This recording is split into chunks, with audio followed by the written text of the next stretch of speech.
Europe is once again struggling with a volcanic eruption and its effect on air traffic.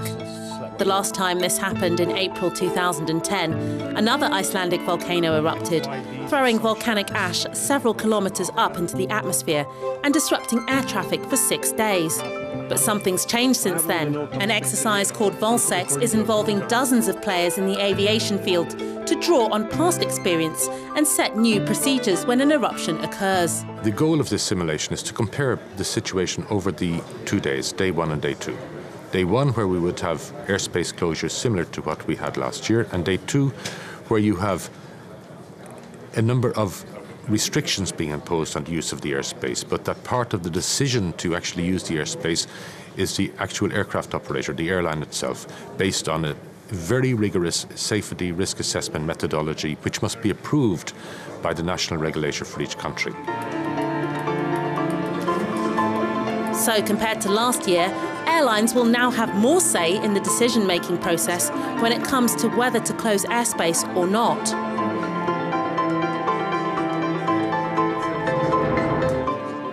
One of the problems last year was that aircraft did not have immediate access to the information. We have developed some tools that help the aviation community to actually visualize the ash cloud, where it is, where it might be. One of these tools is software called EVITA, which stands for European Crisis Visualization Interactive Tool for Air Traffic Flow. An expert shows us an example of its use. So we can be switch. The tool intends to represent in a unique picture, so in a unique map, the things that are relevant for the users, so mostly for the airline operators. Here, this is a little space in Norway where, because of being already in the volcanic ash area, we are representing that the traffic will be having some difficulties. And this provides an idea of what delays there will be in this area.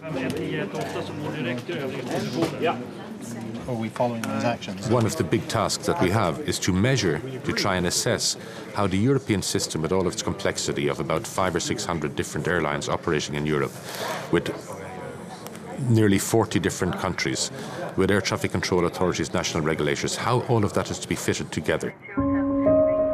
At the heart of emergency management is the collaboration between various stakeholders in a complex environment. And this approach is increasingly used in everyday management, especially at European airports. Brussels is one of the most advanced airports on the continent and is implementing a project called CDM to improve the overall efficiency of operations.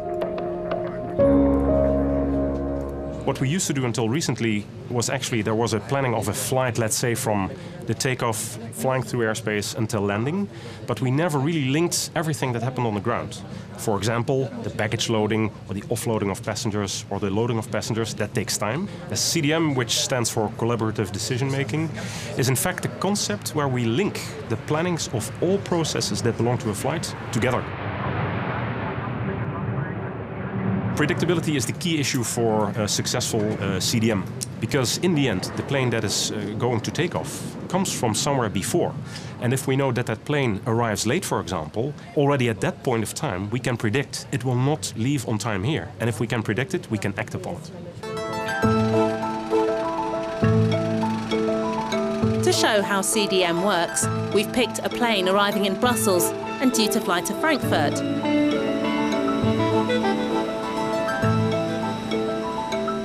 We followed the aircraft step by step during its stay at the airport.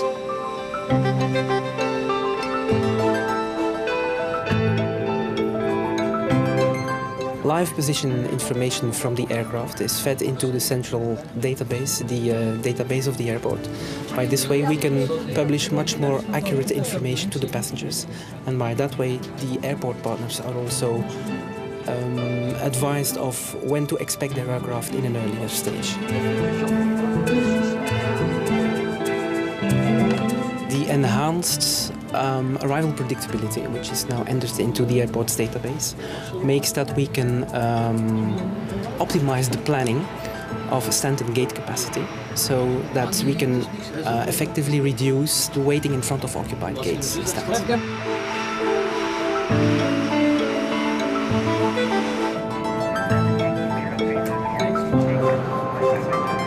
collaboration with the ground handlers, there is a target startup time defined.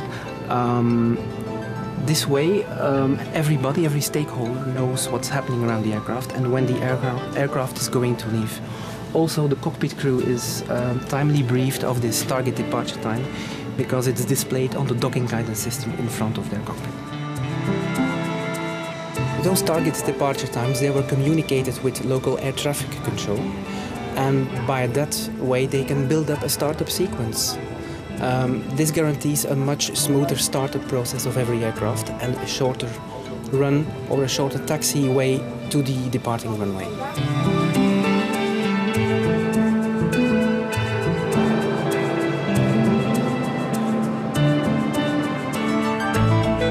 So what are the immediate benefits of CDM for passengers? CDM in the end leads also to better use of capacity. The punctuality of departing but also arriving aircraft will increase, so that's good for the passenger. But also because we can predict in very early stages what will happen to your flight, we can tell passengers if something's wrong, for example a delay, what the delay will be in quite accurate terms, and in a fairly early stage that there is a delay, and passengers will perceive that as positive. At a time when there's strong growth in European air traffic, measures that lead to better efficiency for passengers are very important. That's why an action plan between airports, companies providing air traffic control and Eurocontrol has been initiated. The aim is to spread the principle of cooperation. Basically, ACDM is a win-win for everybody. It creates a virtuous circle of benefits for all the players involved. I can tell you that, for example, at one major European airport, the implementation of the procedure allowed to reduce by 33% the time waited by aircraft on the ground with their engine running. We now have about 30 airports across Europe that are engaged in the process of implementing ACDM.